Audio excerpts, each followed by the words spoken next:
What's going on, Summoners? Kangas here, and today we got our patch 2.3a tier list, going over the strongest and weakest picks in the current meta. This specific tier list will cover play up to Platinum, since we'll have a separate high elo tier list coming out later. In this video, we rank the picks assuming that players using the mentioned champions do not have a full understanding of every mechanical nuance.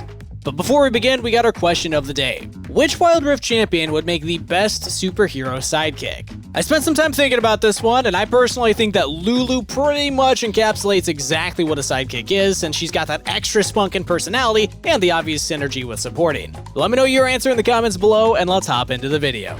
To start off our tier list, we have Garen once again in our overpowered tier. Riot recently nerfed Sunfire Aegis' damage on minions and monsters, but since the damage on champions was left unchanged, expect Garen still synergizes fantastically with the item, dealing massive amounts of damage by just standing next to enemies. Comboed with the chip damage from his spin to win skill, Judgment, the Demacian is most definitely still incredibly strong. And since Black Cleaver was also buffed a couple of patches ago, Garen's overall itemization options grant him a strong precedence in the meta. With the new second wind rune adjustment, Garen's sustain in lane is also unmatched, allowing him to utilize the extra sustain to take control of the laning phase and just scale into an absolute monster of a tank. And since he is super easy to play, Garen is the perfect overpowered pick for average elos of play.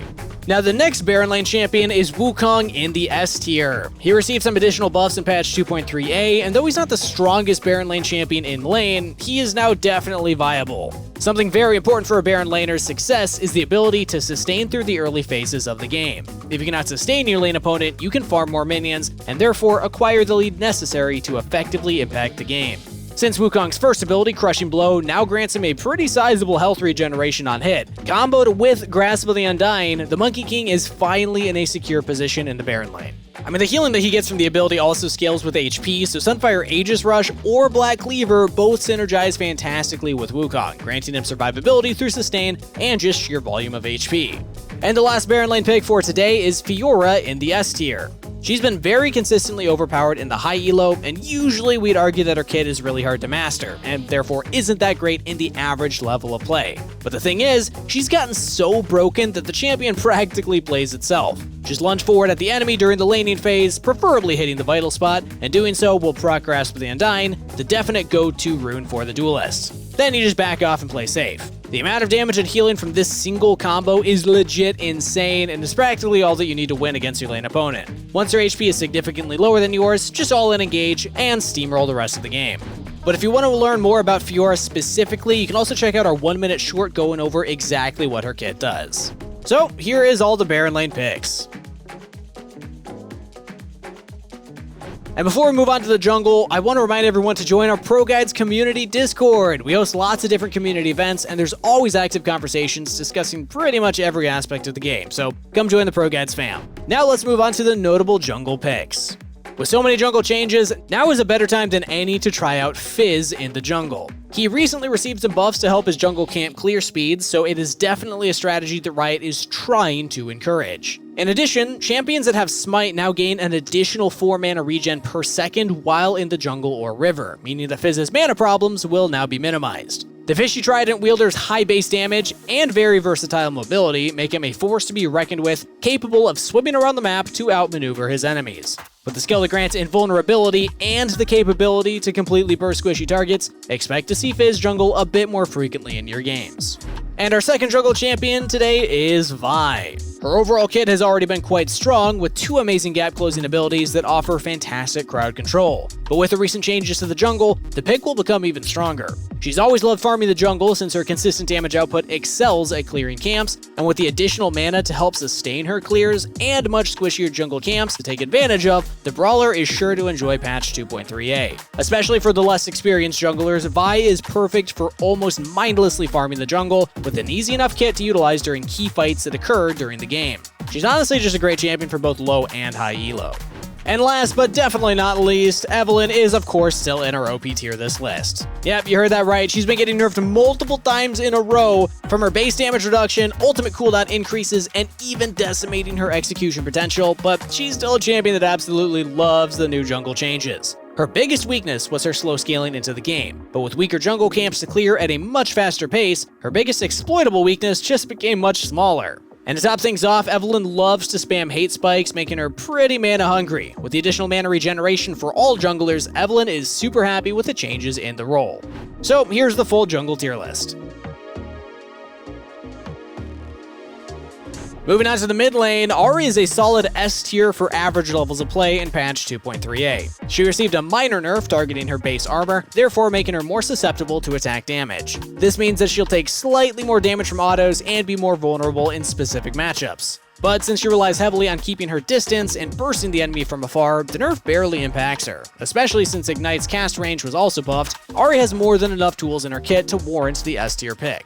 And the second champion for the mid lane is Ziggs in the A tier. He's a fairly easy champion with a rather straightforward playstyle. Keep your distance and hit the opponent with your bombs. Each bomb has different advantages, but all of them do fantastic damage, especially in the late game. His cooldowns are relatively low, so just keep spamming until the enemy either dies or is too low to contest objectives. And if the enemy team clumps up, or if you just want to deal massive damage, throw out your ultimate Mega Inferno Bomb. And the last mid lane champion for this list is Akali in the C tier. She's still a great champion, but if you don't know how to maximize her play potential, she underperforms right now. Having been reworked in patch 2.3, her overall laning phase has become more difficult to manage. She's now got less damage on her poking abilities and more energy costs as well. But to compensate, her all-in engage damage has been increased, so she performs exceptionally when players understand exactly when and how to effectively engage and execute the enemies. But since most players lack this, especially in the lower elos, the ninja is definitely not beginner-friendly. So here's the full tier list for mid lane. Now moving on to the Dragon lane, the first AD carry up is Miss Fortune in our S tier. She's a lane bully who relies on her bouncing bullet mechanic from double up to harass her opponents. If the enemy simply stands away from the minions, they can avoid a bulk of the damage, but this concept doesn't really register in a lot of low elo players, since typically hiding behind minions grants players a sense of security. Therefore, Miss Fortune excels at abusing the less skilled players. In addition, her ultimate bullet time absolutely shreds through clumped up targets. You literally just press the button and watch as a rain of bullets destroys your enemies. It really is that simple. Next up is Varus in our A tier picks. This pick has been gaining more priority in recent days since his build paths are incredibly versatile and his base stat numbers are just phenomenal. But to absolutely maximize the pick, players need to understand how to combo in auto attacks between each skill shot in order to maximize the passive procs from his second ability, Bladed Quiver. Without the skill and know how to abuse this mechanic, he's only a decent pick, which is why he's actually lower in this tier list compared to the upcoming high elo list. But if players do understand the comboing nuance alongside strength of each build, the pick becomes even stronger. And the last AD carry for this tier list is Vayne at our sad C tier picks. In the hand of a master, she can still see some crazy plays, as her outplay mechanics are super flashy, and if the player understands how to maximize her damage to pick up early kills on the target, she's not terrible, but most players aren't that great with her, and there are just better champions that can perform her exact same role more efficiently. If you want to play a champion that stacks damage over time, just play Kai'Sa. She can do exactly that, but onto many targets at once. And she even has invisibility like Vayne. And if instead you're looking for a single target champion that deals lots of damage with a single auto, just play Draven. His autos literally just do more than Vayne's. But maybe it's Vayne's mobility that appeals to you. Well, in that case, just play Ezreal. He has a dash that doesn't rely on hitting a champion, and he can even go over walls with it. So unless you just really love this champion, chances are you're better off picking up somebody else. So here's our full AD carry tier list for patch 2.3a.